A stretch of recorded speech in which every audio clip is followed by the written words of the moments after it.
जब मैं बिछौने पर पड़ा तेरा स्मरण करूंगा, तब रात के एक एक पहर में तुझ पर ध्यान करूंगा। शनिवार 20 अगस्त 2022। आज के मनन के लिए मैंने आप ही के लिए चुना है दानियल अध्याय 6 और उसका 3रा वाक्य।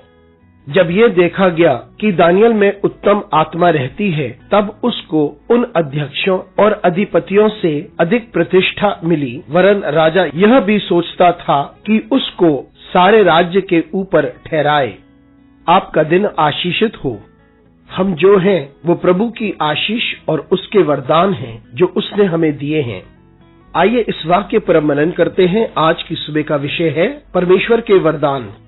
यहाँ हम देखते हैं कि परमेश्वर ने दानियल को एक विशेष उपहार दिया कि वह राजा के स्वप्न को समझ सका, और जो सपना था वह उसे भी जान गया था। उस देश में, उस राज्य में सभी जादूगरों को ये चुनौती दी गई थी कि जो सपना राजा को आया था वह उस सपने को बताएं और फिर उसका अर्थ भी बताएं। और उस समय ये असंभव था कि कोई सपने को बता सके और उसका अर्थ भी बताए, क्योंकि जादूगरों ने कहा कि यह कार्य असंभव है किसी भी मनुष्य के लिए। और उस वक्त राजा उन सभी को मार डालना चाहता था, लेकिन दानियल ने कुछ समय मांगा और फिर परमेश्वर ने दानियल को उस सपने को प्रकट किया। और जब दानियल ने राजा को उसका सपना बताया और उसके सपने का अर्थ भी बताया, तो राजा प्रसन्न हुआ और राजा ने उसे हर अधिकार के ऊपर स्थापित किया। और इस वाक्य में हम देखते हैं कि दानियल सभी के ऊपर प्रधान था। वो इसलिए क्योंकि उसके पास एक उत्तम आत्मा थी, और वो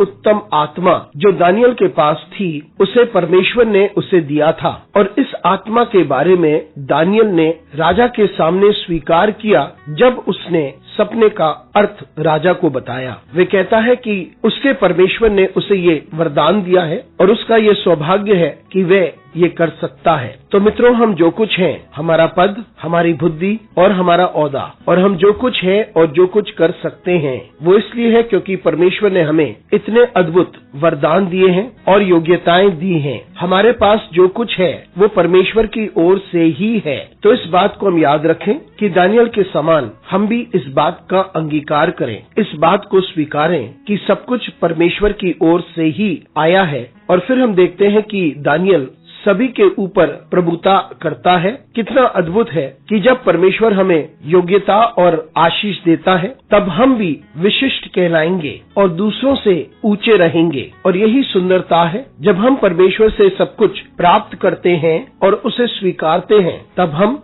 सभी पर प्रभुता करते हैं।